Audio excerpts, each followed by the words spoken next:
Vllaznia dhe Vora kanë mbyllur fazën përgatitore me një ndeshje miqësore në stadiumin Loro Boriçi në prag të nisjes së sezonit të ri në kategorinë superiore. Përballja përfundoi në barazim 2-2, ndërsa trajnerët Edi Martini dhe Arjan Bellaj patën mundësi të testonin formacionet dhe gjendjen e futbollistëve. Kuqeblu zhvillua një pjesë të parë pozitive dhe kalua në avantazh me Bekim Balën, i cili ekzekutoi sakt një penallti. Murataj dyfishoi rezultatin, por pak përpara përfundimit të 45 minutave të para, Karrica shënoi për Vorën, duke ngushtuar diferencën në 2-1. Në pjesën e dytë, skuadra e drejtuar nga Bellaj arriti të barazonte me anë të Trajkov. Pavarësisht përpjekjeve të dyja skuadrave, rezultati 2-2 nuk ndryshoi deri në përfundim të takimit. Pas ndeshjes, zëvendës trajneri i vllaznisë Sergi Borshi u shpreh se skuadra është gati për nisjen e kampionatit, ndërsa trajneri i Vorës Arjan Bellaj e cilësoi përballjen në Loro Boriçi si një test tepër të vlefshëm për ekipin e tij përpara fillimit të sezonit. Një test për të dy ekipet.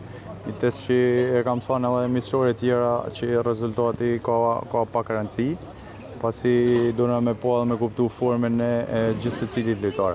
Mendoj që shumica e lojtarëve kanë ardhur në formën e durën, thjesht problemi është te këto lojtarë që janë bashku pak me vonesë, që besoj që për punë javësh do të rikuperojnë plotësisht dhe do të jenë më afër grupit. Për ne ishte një provë gjenerale, kërkuam këtë ndeshje me vllaznin, pasi fillojmë javës që vjen kampionatin. Fillojmë detyrat që duhet i bëjmë më së miri dhe nga kjo ndeshje me vllazni që e dim cila është vllaznia, për ne ishte një test tamam kampionati, jam i kënaqur nga çunat, jam i kënaqur në përgjithësi nga puna që kemi bërë në fazën përgatitore. Kategoria superiore do të nisë të premten më 21 gusht, pikërisht në stadiumin Loro Boriçi, me ndeshjen ndërmjet Vllaznisë dhe Skënderbeut, ku çeblu synojnë ta nisin sezonin e ri me rezultat pozitiv përpara publikut shkodran.